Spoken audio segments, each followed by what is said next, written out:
remember when Angelo de los Reyes committed Angelo Reyes. boom boom sa harapan ng puntod ng nanay niya after the corruption came out. Allegations, oo. This is the same thing. This is the same thing. Basically, Saldico is already committing political suicide. Wala na siya. He's politically gone. Baka sino aangkin sa kanya si Sara, baka si Sara ma-pride. Hindi niya yayakapin niya si Saldico pagkatapos ng ginawa mo sa akin, gaganyan-ganyan ka. Bahala ka dyan. You do your own. You do your own. Ngayon, kaya itong ginagawa nitong si Saldico, this is all for his family again. May motivation dito si Saldico na kanya. Na it has nothing to do with the Duterte, it has nothing to do with Inday Sara. And I just like to emphasize yung sinabi ni Sasa. Sa totoo lang, ito ang kwento talaga sa kaparangan. A lot of politicians, especially yung mga pumirma sa impeachment, a lot of them are trying to reach out dito kay Inday. Si Inday, kilala si Inday ng mga taga Davao, kilala si Inday ng ibang mga politiko. Si Inday hindi nakiki-negotiate, hindi nakikikompromiso yan. And of course, yung itong mga ng traidor kay Inday dun sa impeachment, many of them are trying to reach out. Kwento-kwento lang naman to, no? Hindi na, mga kwento-kwento sa kaparangan, yung mga nagtangkang mga congressman na mag-apologize, yung mga ganyan-ganyan. And yung ang attitude daw ni Inday, well, ginawa niyo yan, edi ayusin niyo. Wala siyang pake.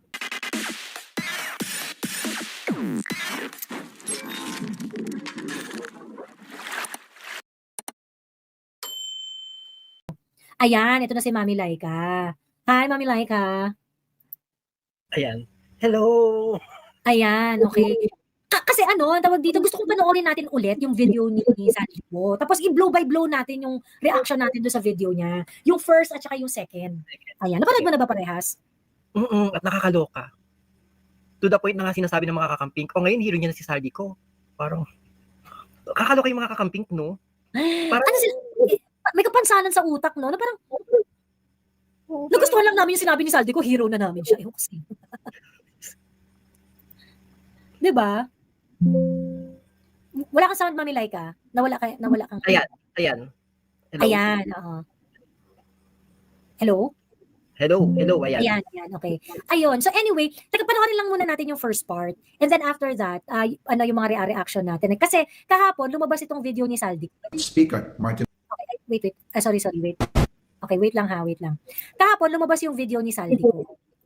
Nung lumabas yung video niya, hello, Mami Laika? Yes. Ay, ayan, okay. Kala ko may sinasabi ka. Nung lumabas yung video niya,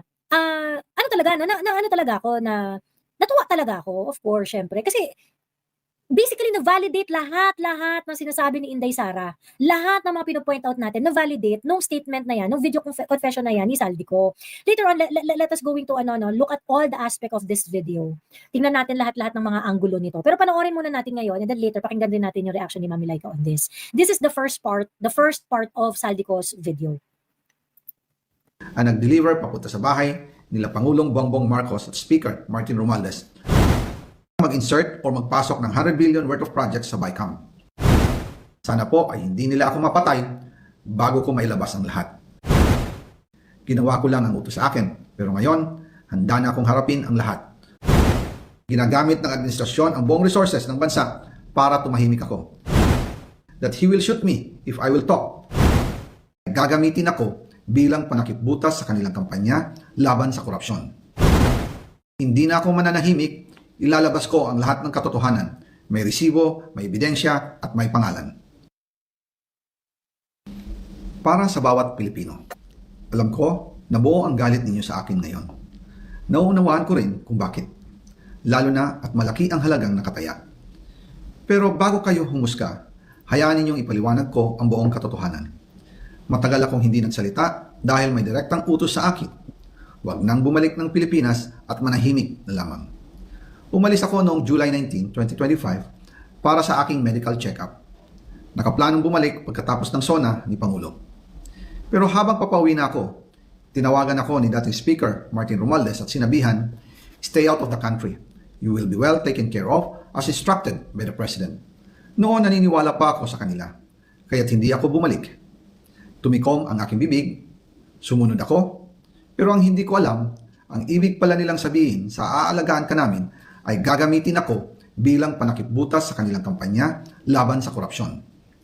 Ginawa nila akong poster boy ng kanilang sariling kasinungalingan. Ngayon, hindi na ako mananahimik, ilalabas ko ang lahat ng katotohanan. May resibo, may ebidensya, at may pangalan. Nagsimula ito nung tumawag si Sekmina Pangandaman sa akin nung nag-umpisa ang BICAM process last year, 2024. Ang sabi niya, katatapos lang ng meeting nila ni Pangulo at may instructions na mag-insert o magpasok ng 100 billion worth of projects sa BICAM. At sinabi pa ni Sekmina, you can confirm with Yusek Adrian Bersamin dahil magkasama sila sa meeting ni Pangulong BBM noong araw na yon. Tinawagan ko po agad si Yusek Adrian Bersamin at tinanong ko kung may instruction na ba ang Pangulo na magpasok ng 100 billion during their meeting. Ang sabi niya ay totoo nga po. Right after our conversation, tinawagan ko po si dating Speaker Martin Romualdez at nireport ko ang instructions ng Presidente to insert the 100 billion projects. At sinabi niya sa akin, what the President wants, he gets. After ng ilang araw, nag-set po ng meeting si Sekmina Pangandaman at Yusek Adrian Bersamin sa amin ni dating Speaker Martin Romualdez sa Aguado Building in front of Gate 4 ng Malacanang at nandun din po si Yusek Jojo Cadiz. During the meeting, binigay po ni Yusek Adrian Bersamin ang listahan na worth 100 billion. Tinanong ko po si Yusek Adrian kung saan galing ang listahan. Ang sagot niya, galing kay PBBM mismo at binigay niya ito mula sa brown leather bag. Nung sinabi po ni Yusek Adrian Bersamin yung brown leather bag, naalala ko noong nasa Singapore kami right after the elections of May 2022 sa Hilton Hotel, kami ni dating Speaker Martin. Yes, Mami Laika? Stop muna. Alam mo Sige, kung yung mga sinasabi nilang na hindi totoo or gawa-gawa, invento, edi ipatawag si Amina, ipatawag si Bersamin, ipatawag si Jojo Cadiz. Ang daming taong binanggit niya di ba? Correct. Mm. Sige, game, tuloy na. PBBM habang pauwi at pabalik ng Pilipinas. Hinabol ng PSG ang brown leather bag at ang sabi ni PBBM, maiwan na lahat, wag lang ang brown leather bag. Kaya naniwala ko na utos talaga ito ng Pangulo. Pagkatapos ng ilang araw, I informed sina dating Speaker Martin Romualdez, Sekmina Pangandaman, Yusek Adrian Bersamin, and Yusek Jojo Cadiz na kung pwede 50 billion lang ang ipasok sa program funds dahil so sobra ang DPWH funds versus sa DepEd. In practice, hindi pwede na mas malaki ang budget ng DPWH kaysa edukasyon. And yung balance na 50 billion, ilagay na lang sa program funds for the 2025 budget.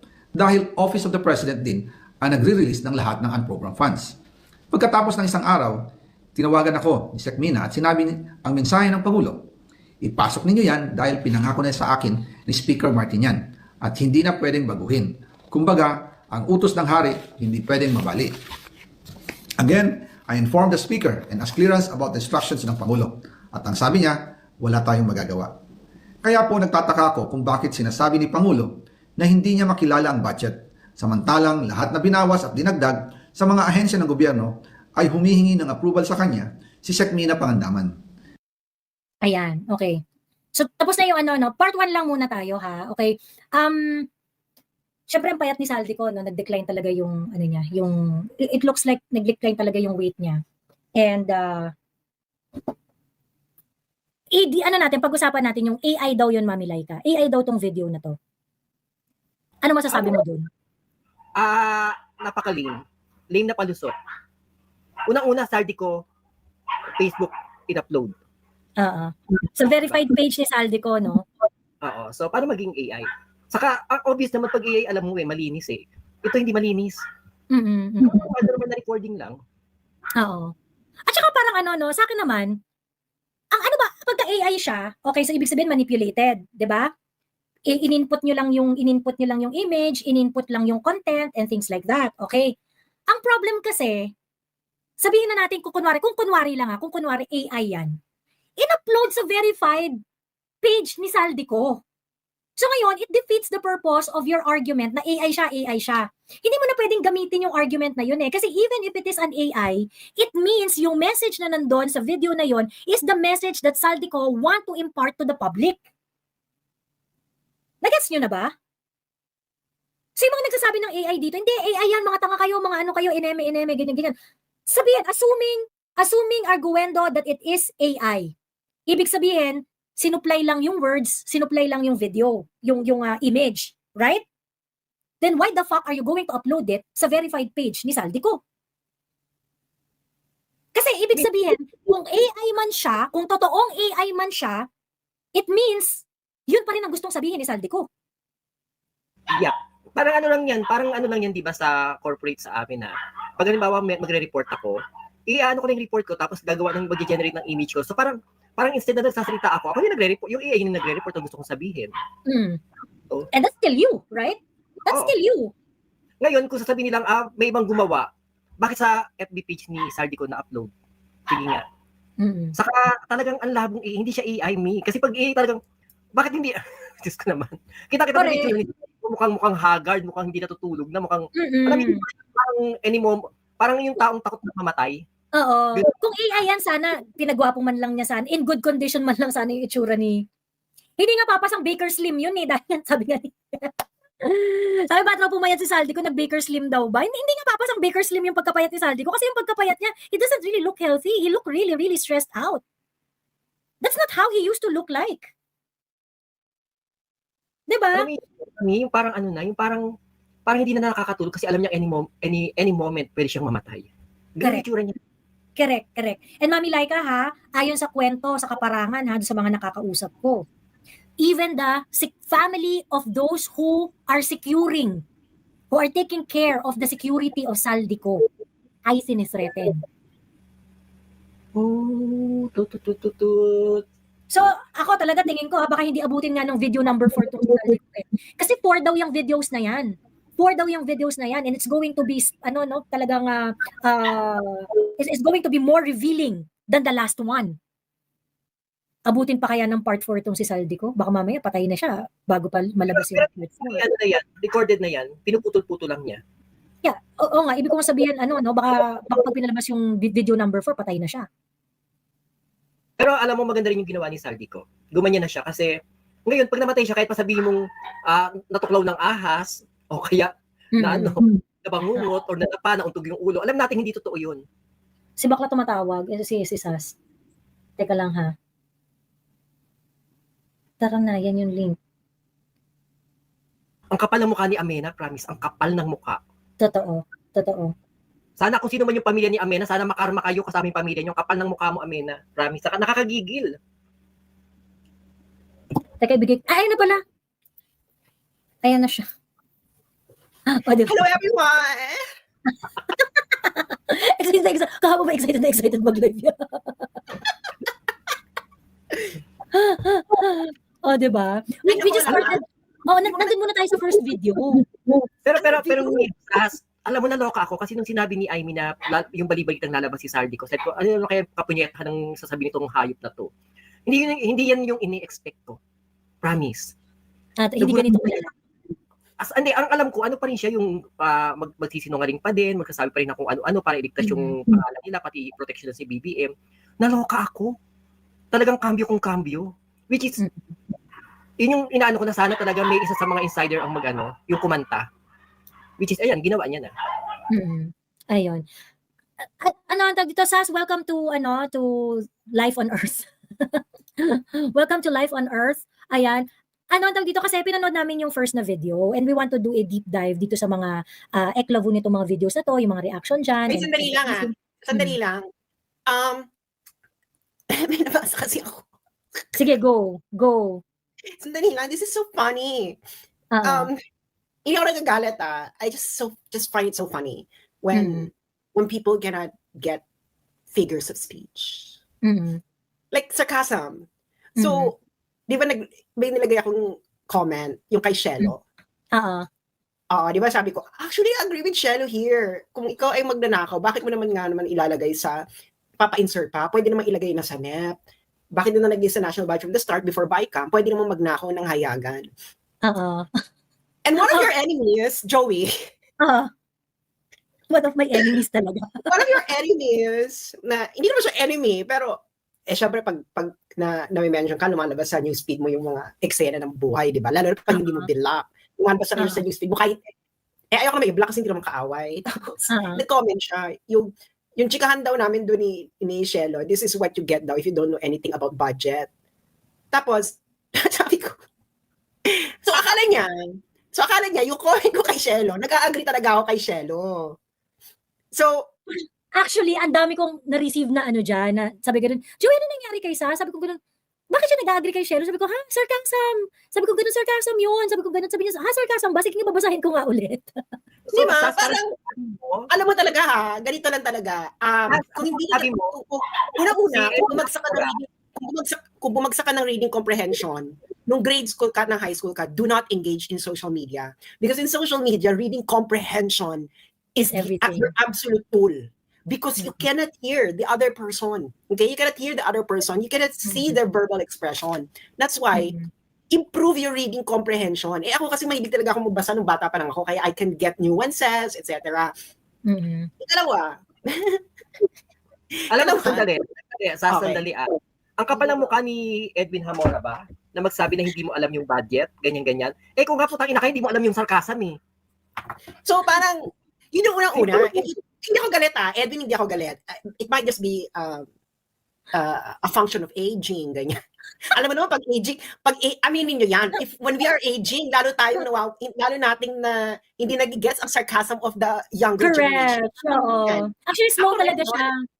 It's really about aging. Parang ako, may mga sarcasm yung mga younger generation na hindi ko naiintindihan nila. Daniel Long. Ano si Daniel Long? No, Daniel Long is like two decades. 2 generations younger than us. Correct. Oo. Kaya na ako hindi ko binabasa masyado si Daniel Long dahil ba kaya lumabas ang aking ang aking aging effects of aging. Kasi nga we belong to different generations. We don't have the same jokes, we don't have the same sarcastic language, etc. So hindi ako gabit sa'yo, Edwin. Gusto ko lang sabihin pati yung mga nasabi ko lang na unang-una, when you're engaging in social media, improve your reading comprehension. Ibig sabihin yan, ako nga, alam mo yun, I am acclimatizing myself to the writing habits of the new generation. Dahil baka mamaya bakla, nagagalit ako. Maiiwan ka, oo.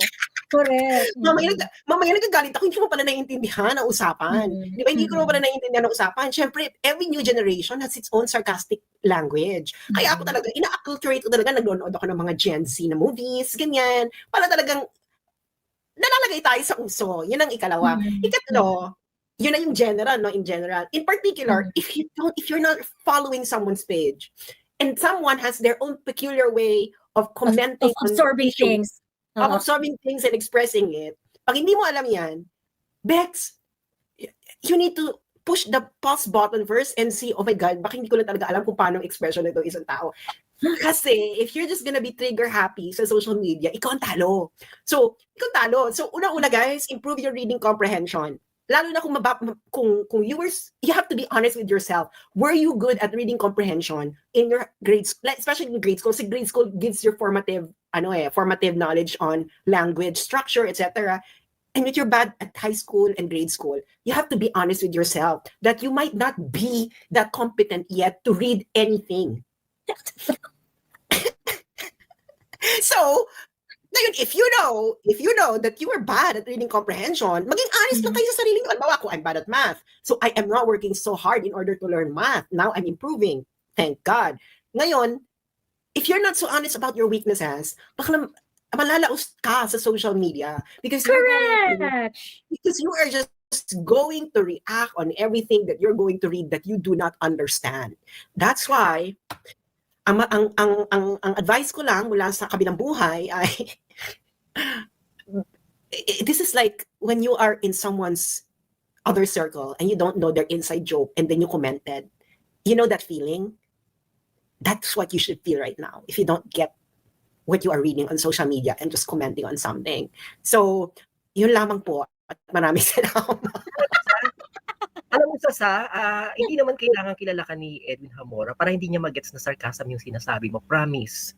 It's actually yung ganun niyang comment. Parang, you don't know, the mere fact na hindi niya na-gets yung sarcasm, it means siya yung hindi nakakaintindi nung nuance ng budgeting. Oo. Actually, may pa ako dyan kay Shelo Pero mamayanin kay Shelo, yung kay Saldi muna. Oo. Anyway, edi ato na nga, tawag dito, kasi Sas, we are revisiting we want to watch the I want to really look at the video of i-deep dive ba yung yung first na video ni Zaldico at saka yung second na video ni Zaldico, and also deal with all the bullshit that they are throwing dun sa mga ito sa releases nito ni Zaldico, yung kanyang confession. Kasi ano ba yung valid yung valid yung concern, ano ba yung bullshit like that, ganyan. So sabi ko nga, yung isa sa mga pinakauna nilang binabato dun sa video, and this is also the the stand of Malacanang, na yung video nito ni Zaldico ay AI daw. Ganon. AI daw yung video ni Zaldico. And I said, the mere fact that the video is uploaded dun sa verified page ni Zaldico, okay? And I have a verified personal FB account. And when I had my FB account verified, I had to submit identification to attest that the one who uses that account is me. Okay? So, ibig sabihin, identified yung account na yan. Na kung kunwari meta-verified yan, may blue check na yan, dumaan na yan doon sa certain level of checking that the person with check mark is actually the person handling that page. Okay? So, we can safely assume that if the person with check mark is saying things on that page, it must come from the person who owns that page. It's just normal to assume it that way. Ngayon, whether AI siya, or totoong video na shoot, yung traditional na video na shoot, or it is an AI-generated video, meaning sinupply yung words, o di kaya sinupply yung image doon sa content na yon, it doesn't matter anymore. So, sa mga Thundercats po natin dyan, at sa ibang na hindi nakakaintindi ng siyensya, yung pong inyong mga gimmick, na ay, AI yan, doesn't make sense. It doesn't make sense. Wala kayong china-challenge dyan. The mere fact that it is uploaded to a verified page of Zaldico, whether it is AI-generated or not, kung AI-generated siya, it means it is the message that Zaldico wants to say. Either way. Hindi, ang nakakaloka kasi niyan, they actually do not understand that what ano ibig sabihin ng AI-generated. If it's AI-generated, it doesn't necessarily mean it's not true. Okay? Ang sinabi lang niyan, they use AI in order to present the message. There's nothing fundamentally wrong in using AI in order to transmit a message. Okay? What is now wrong? You have to look at content. You have to look at the content of the message. Kasi halimbawa merong isang Chinese content creator. Kasi mahina siya sa English. So, ang ginagawa niya, magsasalita siya, di ba? I-record niya yung sarili niya. Tapos gagamit siya ng AI in order to polish the intonation ng language. So, ngayon, nung pinalabas siya sa TikTok, sabi ng TikTok, ano to, AI, ganyan. Sabi niya, malamang, gumamit talaga ako ng AI in order to polish my intonation, etc. Dahil hindi ako maintindihan ng mga tao. Pero hindi ibig sabihin na ginawa ko tong video o na AI lang siya, na hindi siya, na it doesn't mean there's fraud, di ba? Na hindi ibig sabihin na may fraud kasi content ko to. Gumamit lang ako ng AI in order to present my content. So that's the two difference. Ngayon, meron namang iba, ginagamit sila ng AI in order to use halimbawa the image and likeness of Joey. Tapos they're going to use the image and likeness of Joey to make Joey say something. Kaya nga, you know what? Kasi bago pa lang AI sa atin, no? Lahat ng mga AI-generated image, generated videos, etc. Kaya nga, you have to familiarize yourself. What does an AI-generated video and image look like? Yan ang number one. Number two, ang pinaka-importante, again, babalik ulit tayo sa reading comprehension. Babalik ulit tayo sa listening comprehension. So dalawa na ngayon ang challenge natin. We have to have visual competence, and the second one is to actually have the most basic competence of all, and that is reading comprehension, listening comprehension, in order for you to be able to analyze what is being said, whether it's AI-generated or not AI-generated. Ngayon, ito kay Zaldico, hindi siya AI-generated. Anyone who knows how to have been familiar with how an AI-generated video, etc. look like would immediately understand. Why? Because AI-generated image and video, they're actually smoother ang itsura niya. Okay? Because AI actually hates noise. Okay? Because AI is actually an optimization tool. Okay? Ngayon, can AI copy noisy, etc.? Yes, but even then, the noisiness of the video is still smooth. Still very polished. It's still very polished. It's noisy but in a very systematic way. Ngayon, ang hirap, di ba? Kaya nga, pag hindi ka talaga acquainted sa mga new technologies, etc., you will be left behind. You will be left behind dahil ang dami mo nang kailangan i-build up na skills mula reading comprehension, listening comprehension, critical thinking skill comprehension, technological competence, etc. So ngayon, pag bagsak ka lahat dyan, bakla kung ano nang sasabihin mo, katulad ng sinasabi ni Claire Castro, hindi na maintindihan. Ang kanya pinagsasabi Sabi ko lang dapat papunta kay Claire eh. Kaya nga tangang Claire ang tawag ko sa kanya eh. So, yung sinasabi ni Sas na noise, hindi yun ibig sabihin yung noise ng ingay ha. Yun yung flow ng video, ng audio, lahat-lahat. Pag sinabi mong noise. Yung So, deliberate na yung if you're going to generate an AI and you want to incorporate noise, the noise is still going to be polished. Hindi pa rin siya yung magmumukhang parang Yeah. super random noise. Kasi real videos kasi have random noise. oo. Niligas nyo, ibig sabihin ng random noise, may random static dyan. Okay? Kasi halimbawa, nag-fluctuate yung energy source ng recording video, nagpa-fluctuate yung noise background, na hindi mo talaga siya pwedeng ma-predict. Okay? Okay. Ngayon, yung AI can incorporate noise, but the noise is so systematic. Yeah. Okay? So, hindi mo pa rin siya parang if you can, it still cannot compete with the full authentic noisy video, yung grainy. Yes, because an AI is an optimization tool. Okay? Hindi siya, yung noise, random. Kapag yung inject mo siya, may pattern. Kaya masasabi mo pa yung talaga na AI siya. AI generated. Kaya nga pag yung mga AI authenticity video, authenticity checker ng video, ang unang tinitingnan nila dyan is the pattern of noise. Ngayon, kung yung pattern of noise is too smooth, ibig sabihin systematic, may correlation siya, yung noise doon sa video, malamang, this is an AI-generated video. Yun ang unang nila tinitingnan. Hindi na nila tinitingnan yung mga image, kasi nga, madali kasing ano. So, ang bottom line dyan, if the noise is too, has no randomness in it, meron yung, it is AI-generated. Kasi AI, again, reduces noise.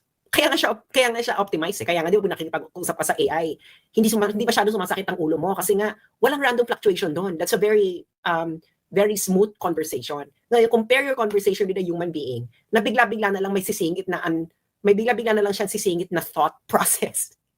na hindi mo kahit saan ang galing yung sinasabi mo yan. Alam ko, sa tingin ko ang dapat gumagamit ng AI si Tangang Claire. Para sa akin, tingin ko dapat gumamit ng AI. Kasi napaka-random naman pala Actually, sabi niya. Actually, si Claire ay AI-generated ang utak. Kasi nga, bakla isa na lang ang format ng pinagsasabi mo. You're optimized. Si Claire Castro is optimized in order to generate a response that will always reroute every issue to the Dutertes. Yun yung program niya, no? Yun yung program niya. Actually, very simple. Di ba? Very simple command, okay? Basta may prompt lang siya. Ang prompt lang niya, Duterte. Pag walang Duterte, next question. Ano siya, di ba? Si Claire ang tinatawag nating algorithmic response. Ibig sabihin niyan, walang noise. So parating ano niya is if then. Ganyan lang ang command ng utak ni Claire Castro. If issue is this, then Duterte. If then Duterte. Ganun lang siya. If then Duterte. So sa mga computer scientists dito, di ba yan ang pinaka, ano pa yan, GW basic. Pinakamadali, napaka-basic. Alam mo sa yung nung bata tayo, di ba, yung mga Miss Gay, yung kahit ano yung tanong, tapos yung bading na na contestant, yung maitatahi niya para maipupunta sa certain Correct, social. oo. Ganun si Claire. Kahit anong tanong mo. Paulo! Ganun si Paulo kanina. Bakla ko ang Sorry, si Claire Castro, hindi po siya AI. Masyado pong advanced ang programming ng AI. Si Claire Castro po ay GW Basic. If and then. Ganun lang ang kanyang logic. If and then. O, di ba? Alam niyo yung GW Basic? Kasi nag-GW Basic ako nung 90s eh. Programming language. Ngayon, ganun lang ang GW Basic. Kaya ang sarap gumawa ng mga laro-laro sa GW Basic. Kasi if and then lang yan. So, si Claire Castro, ang kanyang programming ng kanyang utak ay if and then. If X, if A, B, C, kahit anong, actually hindi pa nga siya conditional eh. Napaka-linear nung programming ni Claire Castro. So if regardless of variable X, then Duterte. Kasi kung may complexity pa yung utak ni Claire, mag-overheat. Magdidepende pa siya kung anong variable bago mag-then Duterte. Pero siya, if regardless of variable X, then Duterte. So ibig sabihin, kahit anong ilagay mo after if, then Duterte ang mangyayari. Ayan. Isa pa sa narrative na nakakaloka ha, yung mga pinapalabas na kakampik na ano raw pala talaga, undercover na DDS daw talaga si Saldico. Tapos sabay po sa mga pictures ni Duterte nakasama si Saldico. Parang talaga mga kakamping. Mamilayga, actually, we are gonna go there, no? We are gonna go there. Kasi yan yung mga criticism nila. So sinasabi nila is that, yung mga DDS, idol nyo na si Saldico, pakawala ni Inday Sara yan si Saldico, ganyan. Yun yung sinasabi nila kasi, well, earth-shattering talaga tong video confession ni Saldico talagang, nobody expected that he's going to do this in this fashion, na talagang, inutusan po ako ni Bongbong Marcos na mag-insert ng 100 billion. Yung mga ganong ebas. Hindi, alam mo bakit? Alam mo kung bakit? Kasi yung mga kakampings, they're so used to linear thinking. Ngayon, pag may non-linearities involved, nag-overheat na sila, babalik uli sila sa kanilang if and then. If then Duterte, ganyan. So ano sila, Claire Castro. Kaso nga, reality is full of non-linearities, okay? Bakla lumabas ka pa lang ng kwarto mo, magkakaroon na ng non-linearities ang buhay mo. Okay? So yung buhay mo sa loob ng kwarto mo, nagigising ka lang, matutulog, that's very linear. Ngayon, once lumabas ka ng kwarto mo, a lot of chaos will happen in your life. That's just reality. Ngayon, itong mga kakampings, they have the same programming as Claire Castro because Claire Castro is a kakamping. Okay? Claire Castro is a kakamping. So ngayon, pag kahit anong mangyari after if, then Duterte pa rin ang sagot nila. So ngayon, hindi na, sila girl, para silang 90s, girl, 90s, actually hindi nga sila 90s computer, they are actually calculator. If and then, very if and then logic, actually abacus, hindi pa silang abacus level, no? So very simple. So ngayon, nung lumabas si Saldico, dahil hindi na nila ito ma-figure out sa kanilang programming, bumalik sila doon sa if and then, yung sinabi ni Saldico ito ay pakawala ni ganito. So bakla hindi na nila maintindihan, hindi na nila gets yung bakla hindi ba pwedeng si Saldico ay talagang nagkaroon ng turnaround dahil dinisown siya ng mga wala na silang there's really no effort to yan naman talaga problema ng mga DDH they're just going to they're so used with linearity that if there is a situation like this, there's only one possibility. Duterte ka na. Ay, kumampi ka sa mga Duterte, DDS ka na. Ganun lang parati yung nila, ganun lang parati yung dikta ng kanilang logic. However, of course, syempre, kahit pa sabihin natin na para putang ina, sobrang nakakabobo naman itong mga pag-iisip ninyo. Pero sige, i-explain natin, okay? Para hindi dumami ang tanga. Explain namin ng mabagal at klaro para maintindihan nyo. Okay? Paano magiging pakawala ni Inday Sara si Saldico? Sa loob ng 2 taon, nawala ng budget si Inday Sara. Inipit-ipit ang budget niya. Binuli ang OVP staff. Binaboy-baboy si Inday Sara sa confidential fund.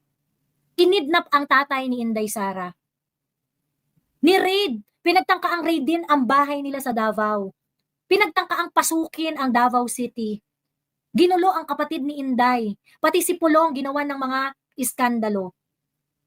Inimpeach si Inday.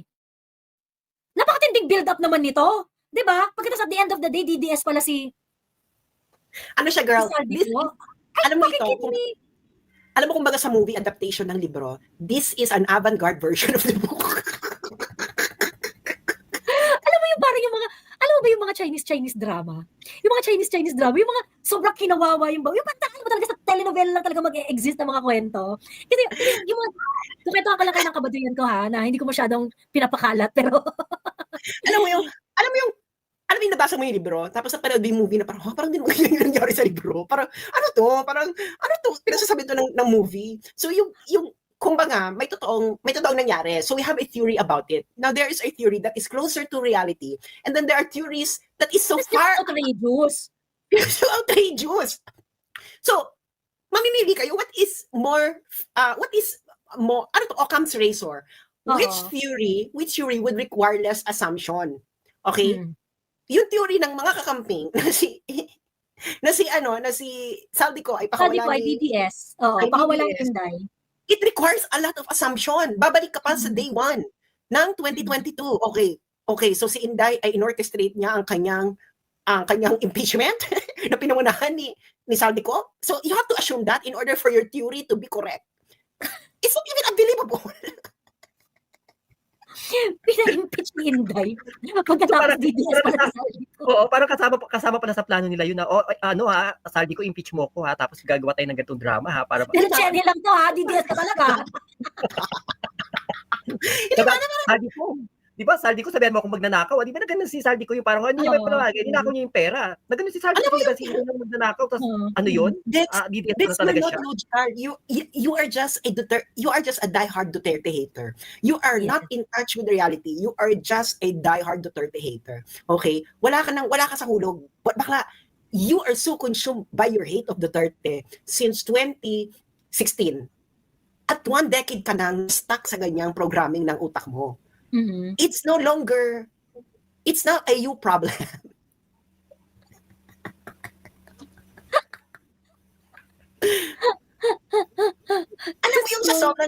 Alam mo yung yung mga tipong, halimbawa yung jowa mo, no?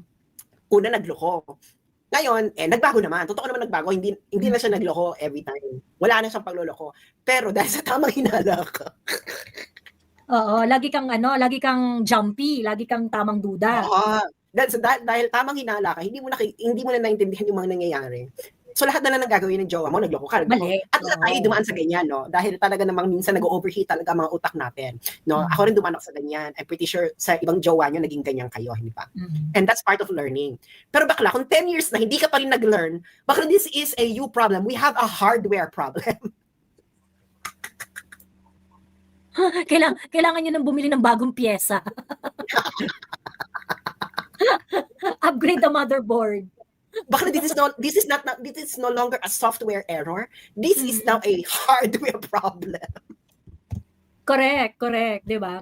So anyway, so yun isa-isahin natin lahat ng kaputahan ng mga DDH ngayong gabi na to. Kasi outrageous sobrang hindi ko magets. So yung first, yung AI video, then second nga ito, napakawala daw ni Inday Sara itong si Saldi. Kasi Auntie Claire, yung meron pa siya mga hirit-hirit na parang, di ba? Sino nakikinabang? So ang nakikinabang, siya ang mayroong pakawala. Ganyan, parang, yung pakinabang namin dito kay Saldi ko, compare sa perwisyong ginawa ni Saldi ko, is incomparable. Okay? The only reason why we are celebrating itong pagsasalita nito ni Saldi ko is basically na parang when a person finally decides to do the right thing, 'di ba? At least for us, no, tama yung ginawa ni Saldi ko. Hindi naman natin alam kung ano talaga motivation ni Saldi ko diyan 'di ba?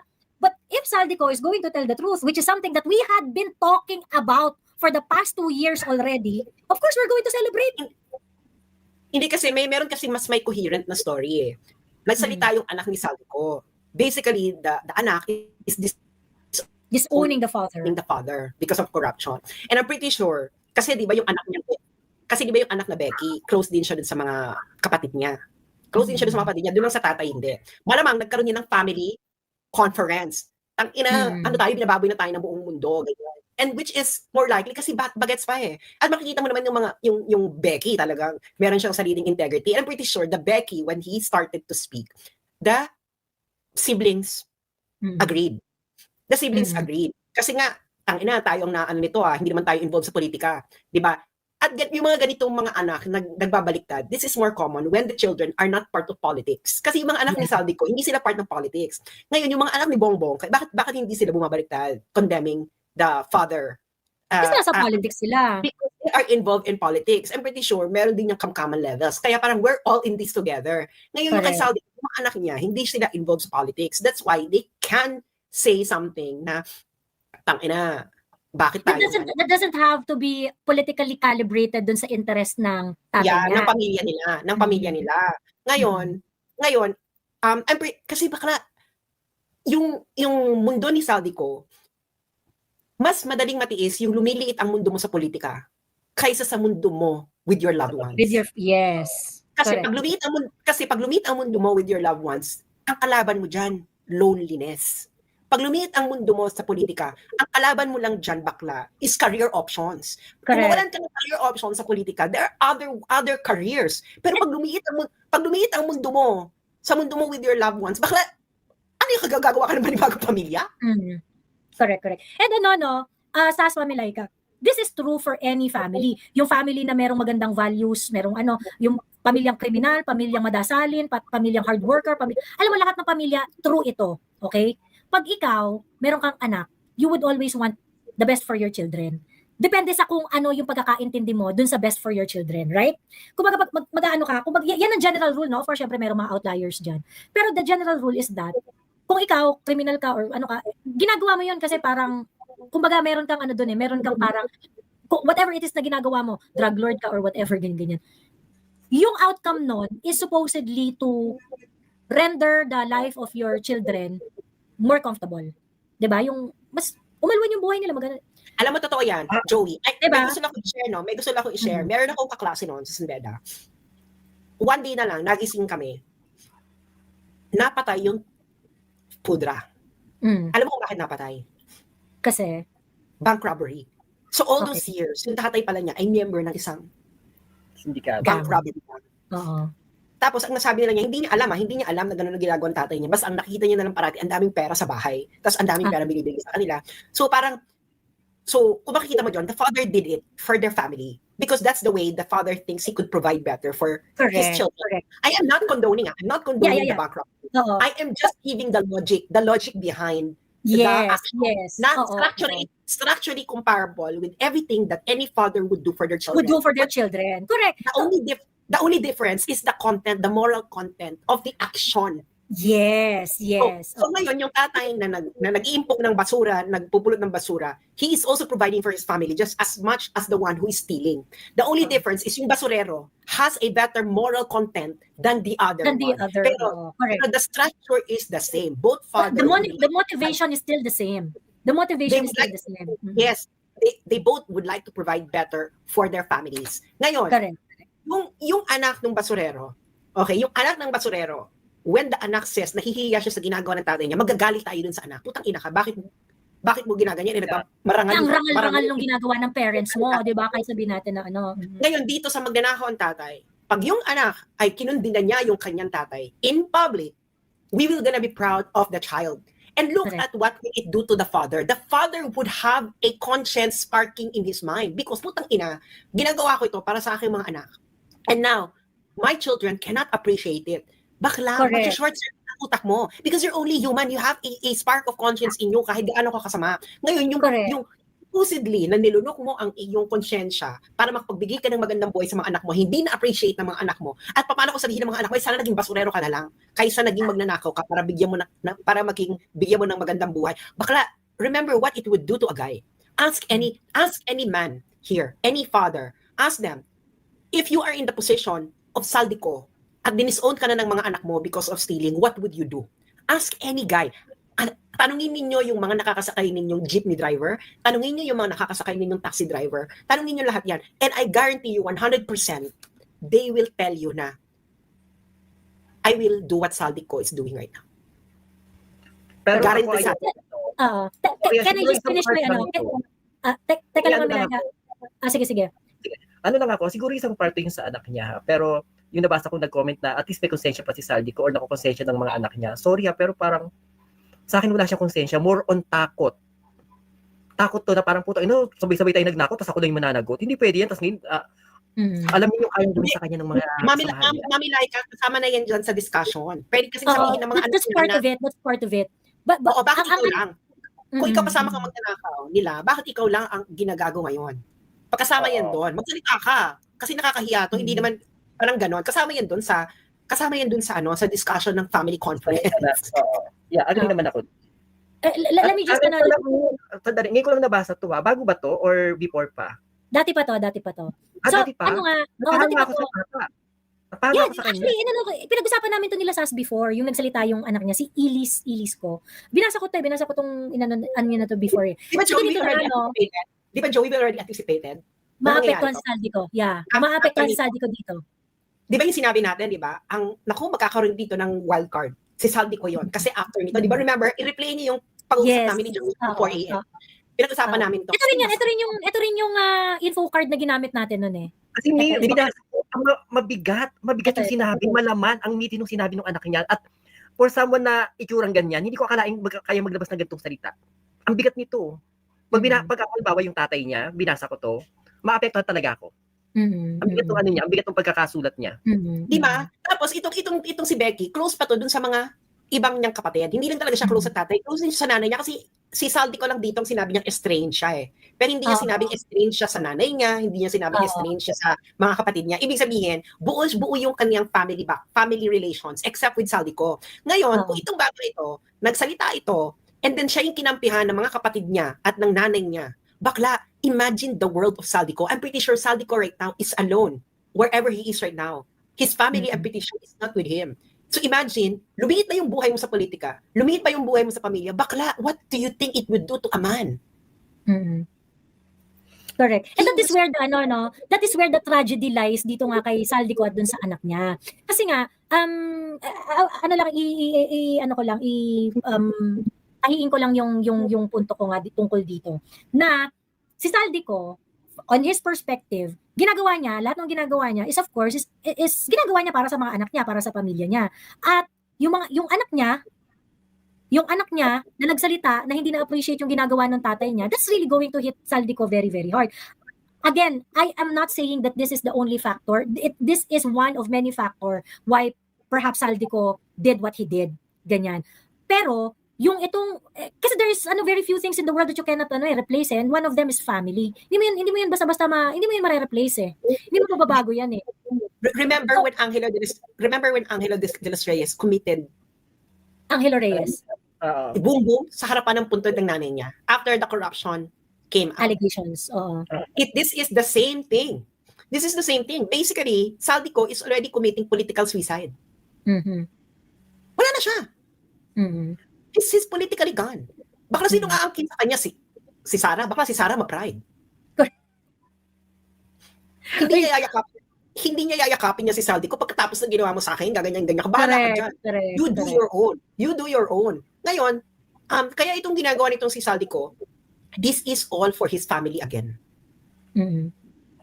May motivation dito si Saldico na kanya. Na it has nothing to do with the Duterte, it has nothing to do with Inday Sara. I just like to emphasize yung sinabi ni Sasa. Sa totoo lang, ito ang kwento talaga sa kaparangan. A lot of politicians, especially mga pumirma sa impeachment, a lot of them are trying to reach out dito kay Inday. Si Inday, kilala si Inday ng mga taga Davao, kilala si Inday ng ibang mga politiko. Si Inday hindi nakiki-negotiate, hindi nakikikompromiso yan. And of course, yung itong mga ng traidor kay Inday dun sa impeachment, many of them are trying to reach out. Kwento-kwento lang naman to, no? Hindi na, mga kwento-kwento sa kaparangan, yung mga nagtangkang mga congressman na mag-apologize, yung mga ganyan-ganyan. And yung ang attitude daw ni Inday, well, ginawa niyo yan, edi ayusin niyo. Wala siyang pake. Ngayon, this is when yung mga nagsasabi na, ay hindi, si Inday may pakawala niyang mga ganyan-ganyan. Hindi niyo naiintindihan si Inday. Yun kasi yung problem sa inyo Hindi niyo kilala yung ka-politically aligned namin. Kaya nga kami luminya dito sa Duterte kind of politics kasi yung politiko namin, kilala namin mag-isip, kilala namin magdesisyon, ganun. So, alam namin na yung kalibre ni Inday ay hindi yung klase ng tao na tatanggap out of transactional agreement na pagkatapos baboy-baboy si Inday na ganyan, yayakapin ni Inday, nunca. Wala, hindi na ganyan si Inday.